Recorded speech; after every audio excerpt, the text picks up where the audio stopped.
Before we start, I want to give a shout out to our Patreon backers. Their funding is helping us grow, and we have some super exciting plans for the new year because of them. More than just their funding, they help us make decisions when it comes to video topics. If you want us to make the other option, the video on a possible Norway style deal, give this video a like and let us know in the comments, and who knows, it could end up being the first Brexit Explained video of next year. Brexit is getting more serious. In the last couple of months, May finally reached a deal with the EU. She planned to put it to Parliament and then decided that that might not be the best idea. She faced a vote of no confidence from within her own party. May rescheduled the vote on her own deal to mid-January, and then, as a result, Corbyn tabled a motion of no confidence against the Prime Minister. As much as people are getting sick of talking about Brexit, it's hard to deny that it isn't an interesting time for Brexit. However, if you look beyond all the excitement, if that's something you can call this, and hyperbole, time is running out. I seem to mention how close the deadline is every time I make one of these videos. In fact, the clock graphics are getting a lot of use. But it's worth saying that we do only have 14 weeks until the date that the UK is set to leave the EU. That's not long for May to get her deal through Parliament, and if it fails in January, then there really isn't long for a new deal to be reached. It's because of that some are speculating that Brexit may never actually end up happening. So in this video we're going to talk about the different possibilities which could result in Brexit being called off, and the odds of these futures actually becoming a reality. So as we've already touched on, the UK is at a bit of a deadlock when it comes to Brexit. No one seems to believe that May's deal will be able to make it through Parliament when it finally gets there in January, and there's no parliamentary majority for any other option.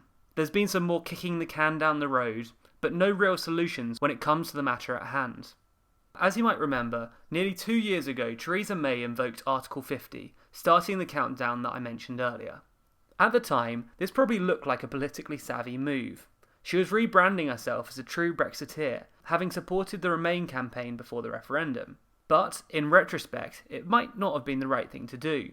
Whatever should have happened, Article 50 was triggered, and as I'm sure you know by now, Article 50 allows 2 years for the departing country to sort out its withdrawal agreement. However, it's pretty vague on whether or not it can be easily extended or revoked.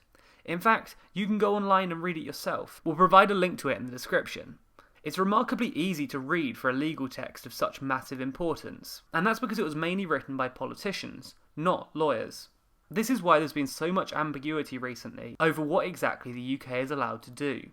According to the ruling of the European Court of Justice on the 10th of December, the UK is allowed to unilaterally revoke Article 50. The UK doesn't need to seek the approval of EU member states and can cancel Article 50 and remain within the EU. Just to be absolutely clear, that means that the UK could take the whole of Brexit back, cancel the whole thing and pretend like nothing happened. If the UK did this, they'd likely be able to keep all of the opt-outs they already have, as well as keeping their rebate, especially if it happened before December 2020 when the next EU budget is drawn up. So the process of calling off Brexit in its entirety is pretty simple. The same can't be said for just delaying the deadline. The UK would need the unanimous approval of all EU member states if it wants to extend the Article 50 deadline. The EU has been pretty clear that they would only consider this as a last resort. So it appears that delaying Brexit could be harder than stopping it altogether. So what would need to happen for Article 50 to be revoked and Brexit stopped? Well, there's a few obvious ways this could happen. In fact, the most obvious is a second referendum. On our other video, which discusses if the UK can remain in the EU, at about 4 minutes in, we discuss the possibility of a second referendum. There's more detail in that video on how exactly a referendum might happen, but the long story short, or TLDR, referendums take time. In fact, UK law requires that referendums take a minimum of 10 weeks, and holding one even as quickly as that could be a huge challenge. Therefore, it would be all but impossible for the UK to hold a referendum before the 29th of March. This means that the UK would almost certainly require an extension to the Article 50 deadline if they wanted a second referendum, a delay which would require the approval of all EU member states. This is interesting because it effectively means that Remain would have to be an option on the ballot. It's unlikely that the EU would grant the UK the extra time required to hold a referendum if the choice was between May's deal and no deal. After all, why would the EU grant the UK extra time if the choice given to the British people was between an unpopular deal and an option that the EU doesn't like? This means that there will probably have to be 3 options on the ballot: Remain, May's deal, or no deal. To avoid the Brexit vote being split between no deal and May's deal, the voting will probably be slightly more complicated than the binary yes-no ballot offered in 2016. Basically, voters would rank the options preferentially. After the first round of voting, the least popular option would be eliminated, and those who voted for the least popular option would have their second preferences redistributed to the other options. Whichever option was most popular with the second preference votes counted is then the winner. Anyway, so that's how it might work, but will a second referendum actually happen? Well, it's something that's actually looking more and more likely. According to a recent Sky Data poll, 53% of the public want one. A second referendum is obviously popular with Remainer MPs, but according to some parliamentary sources, it's also picking up traction with the hard Brexiteers. They think that the only way they can get a clean, no-deal Brexit is via a second referendum. None of the major political parties officially support the idea of a second referendum at the moment, with the biggest party in favour of the idea being the Lib Dems, who only have 10 MPs. Jeremy Corbyn has been put under a lot of pressure to support the idea, and Nicola Sturgeon has already said that the SNP would not stand in the way of a second referendum. If both Labour and the SNP, the second and third biggest parties in Westminster, were to support the idea, then it might well be possible, especially if May's deal doesn't make it through Parliament in January. On that note, let's talk about May's deal for a second. You probably know by now that her deal is incredibly unpopular with just about everyone, from MPs to the general public. More than 100 Conservative MPs have already made it clear that they won't back the deal. In any other circumstances, the Prime Minister will be forced to step down in the face of such dissent from their own party, but May seems to have a Teflon coating, and doesn't appear to be going anywhere. Anyway, if the deal passes, then we will leave the EU on the 29th of March and start negotiating our future relationship. However, if it gets voted down by MPs, which it almost definitely will, then no one really knows what happens. What we do know is that it doesn't necessarily mean that the deal is dead. There has already been some talk about MPs being offered a second vote on the deal. Once the deal is voted down, the financial markets are likely to start getting worried, and MPs might get scared into changing their minds and voting for the deal a second time round, as they might see it as the only way of avoiding an impending catastrophe. Even if there's no financial uncertainty, the government might hold non-binding or indicative votes to find out what sort of a relationship MPs want with the EU, what they would actually support.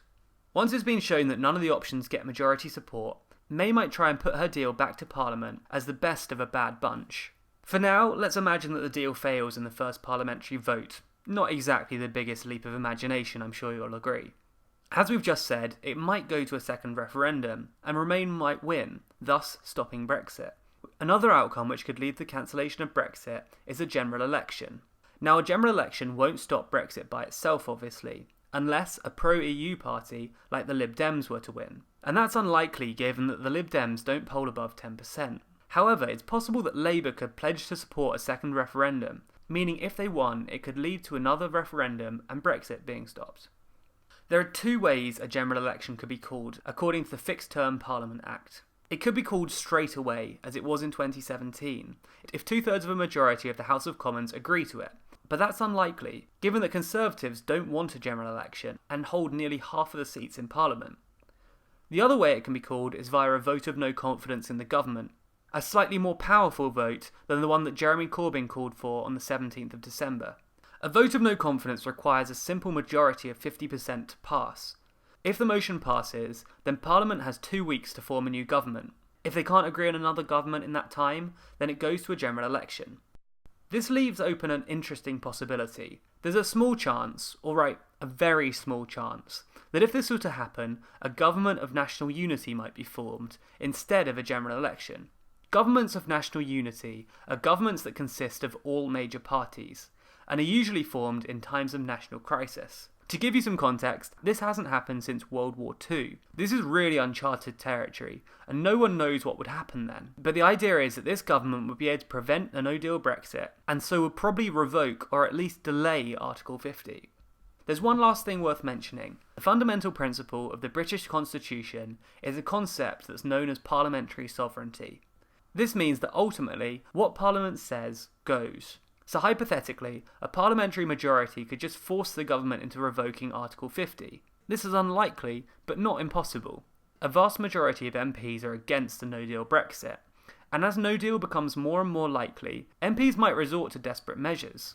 Again, this is unlikely, and will probably require some Conservative MPs to vote in favour of revoking Article 50, voting against the government. But at the rate that political norms are being broken, it's not impossible. Anyway, so there are all the options of stopping Brexit we could come up with, although I'm sure it's not an exhaustive list. Just a quick disclaimer, in anticipation of the Ramona comments, we're not saying that Brexit should be stopped. Although it's getting pretty tiring desperately keeping up with it all, this has just been an informational video of how it could be stopped. We're actually planning a video explaining why some Brexiteers are actually happy with a no-deal Brexit. If you think we're being too Ramona-y and think a no-deal Brexit would actually be completely fine, let us know.